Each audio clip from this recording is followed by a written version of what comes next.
What's up, everybody? This is going to be a little bit of a different video today. It is nighttime and it has nothing to do with really anything that you guys are used to seeing on this channel, but basically what happened the other day, we had Hurricane Dorian, and a tree fell down and we were cutting up the tree. My dad decided to run over my chainsaw with a tractor. So that is like the frame of the chainsaw, and then down here is the engine.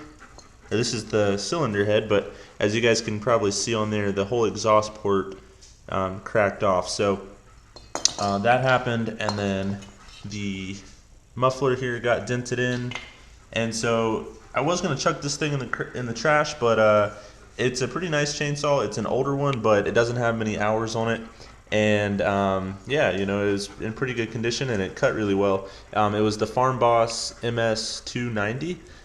That was the original Farm Boss. They don't make that one anymore. Now they sell the Stihl MS291, which is the Farm Boss, and then they also have a 291. That's what this one was. It was a 56cc, and actually what we're doing today is we're going to be putting a MS391 engine on it. So this one has like 64 or 65 cc's. So what I'm going to do is actually transfer the 20-inch bar onto the bigger saw, put the 18-inch bar onto the smaller saw. Alright, so hopefully you guys can see this pretty well. This is how the engine came. So I could have just got the top cylinder, but I ended up just getting the whole thing. I thought it was going to be easier to install like that. So this thing, you don't really want to pull it out, otherwise you're going to have to fight getting the piston rings back in place. But the bottom, I guess, crank girdle or block or whatever you want to call these things, it does have a little section for silicone to go in.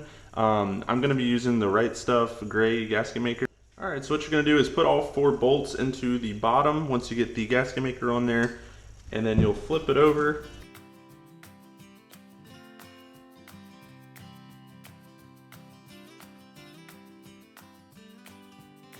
You're going to want to grab this bolt here, and it's one of the bolts that holds your chain tightener, tensioner. Hopefully you guys can see this. And this bolt right here just goes straight through the side. Screw that one down.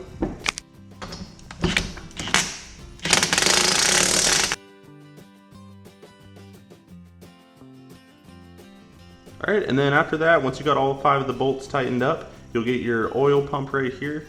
And there's just one little O-ring fitting down here, and then one that just slides straight on. I didn't change out this oil pump, but it might be a good idea to do that.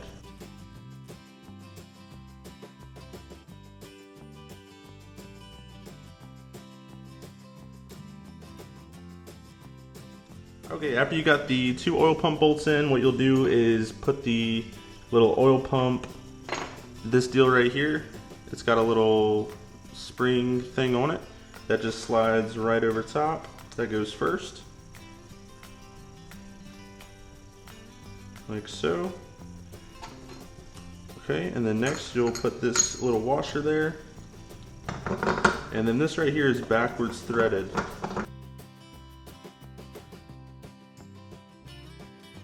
Alright, and I'm going to wait to tighten this until I get the other side on.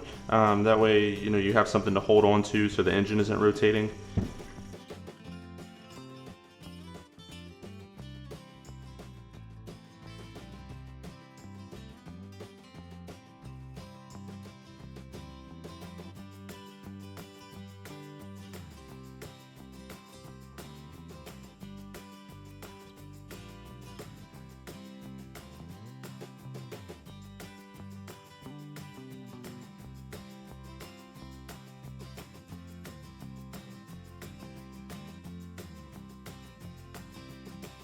And one thing I am curious about is this hole up top.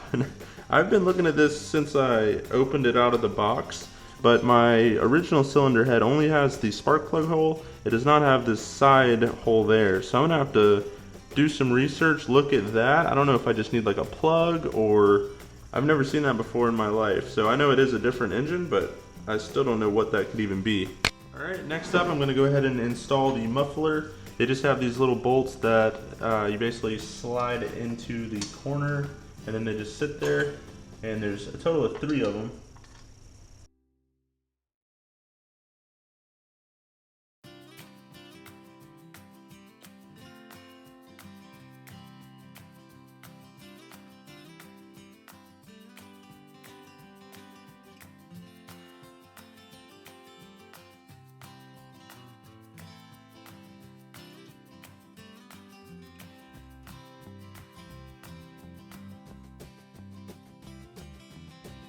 Alright guys, fast forward a little bit. I had to figure out what I was going to do with this top decompression valve hole. I'm just going to end up just, or not tapping, I'm just going to be plugging it tomorrow. Going to find a plug at Lowe's.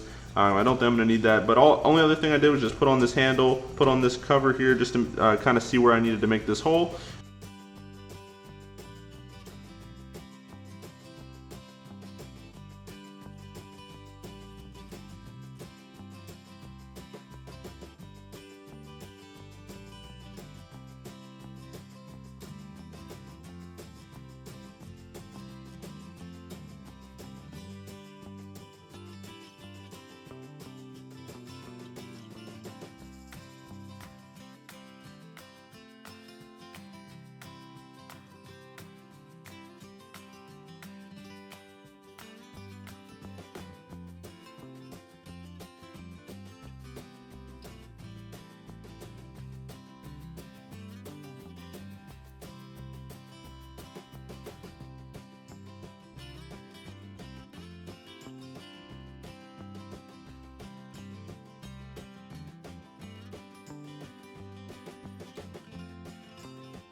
Alright, what I did with this is I got this screwdriver here.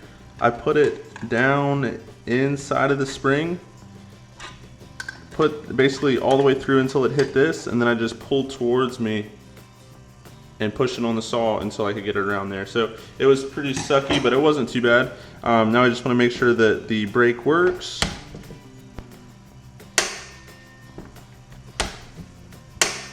Alright, looks good. To go ahead and put the bolt on the other side of the brake. Alright guys, it's the next day now. I went to Lowe's and a hardware store, tried to find a bolt. So this is an M10 by 1.0 by 30. And this one right here is actually going to be probably too long. There's a 25 that I found at the hardware store, so it's a little bit shorter. That one's probably also still too long, but this is the shortest one that they had. So I got a couple washers that I could probably, use to shorten it up a little bit, just until I can find another screw. I did just put on the normal chain. I didn't swap over the 20-inch chain. I'll probably still do that, but just not right this second.